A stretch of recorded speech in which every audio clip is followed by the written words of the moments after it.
Di tengah kisruh denda BPJS, masyarakat kurang mampu hingga korban PHK harus merasakan sulitnya mengakses layanan kesehatan karena terbentur masalah biaya. Pemberian denda juga dianggap makin membebani masyarakat yang tengah pulih akibat pandemi.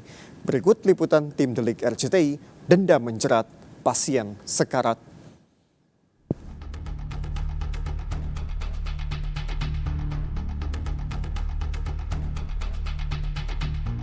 Baru-baru ini polemik pengenaan denda keterlambatan iuran BPJS kembali mengemuka. Aturan terkait denda yang mengharuskan peserta membayar 30 juta rupiah pun menuai sorotan publik. Terlebih selama ini layanan BPJS dinilai belum maksimal sehingga aturan denda tersebut dianggap makin merugikan masyarakat. Lapangan itu masih banyak menemukan persoalan-persoalan, misalnya seperti obat disuruh beli sendiri, seperti baru kemarin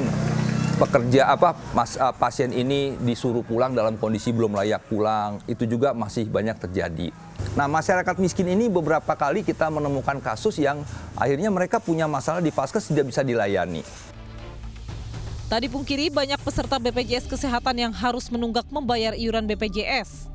Hal ini dipicu oleh kondisi ekonomi masyarakat yang tengah terpuruk. Ironinya, karena tidak mampu membayar iuran layanan BPJS Kesehatan, mereka pun harus membayar denda yang tidak sedikit. Jika tidak mampu, layanan kesehatan pun tidak bisa digunakan.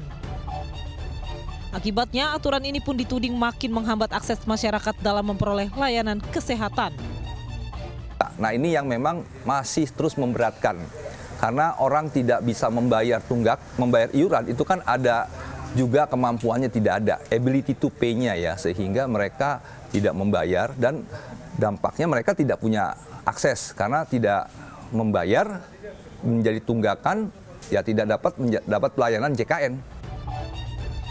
Karena itulah kebijakan pengenaan denda BPJS Kesehatan dianggap seringkali salah sasaran.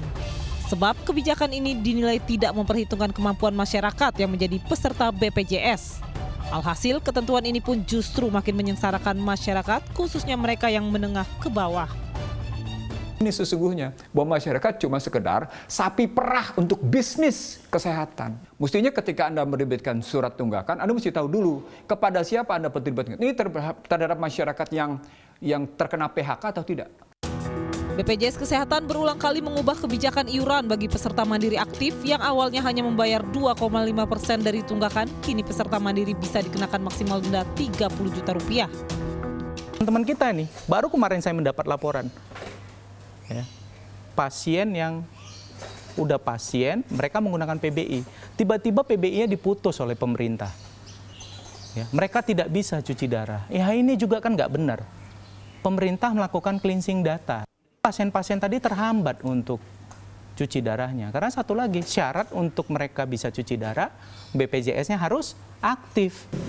Yang ingin saya tanyakan adalah, mana yang lebih penting? Ya kan? Keselamatan atau hal administrasi. Besaran denda hingga 5% dianggap akan memberatkan bagi masyarakat penunggak BPJS. Karena itulah BPJS Kesehatan diingatkan untuk kembali pada konsep awal sebagai asuransi sosial dan bukan asuransi yang bersifat komersil. Selain itu, peserta BPJS harus memperoleh pelayanan dan hak yang sama dalam mengakses layanan kesehatan oleh negara. Jangan sampai masyarakat tidak mampu justru semakin terbelenggu aturan sehingga makin sulit mendapatkan layanan kesehatan. Kok ini jadi negara berbisnis dengan warganya gitu?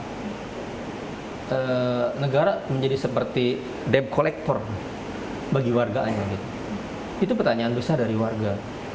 Dan jika itu yang terjadi ya maka akan jadi sangat berat ya. Walaupun banyak cerita-cerita warga terbantu gitu dengan BPJS ketika sudah sakit ya. Tapi kalau bagi yang tidak mampu dan disuruh bayar denda pula itu kan menjadi semakin berat ya, kondisinya gitu.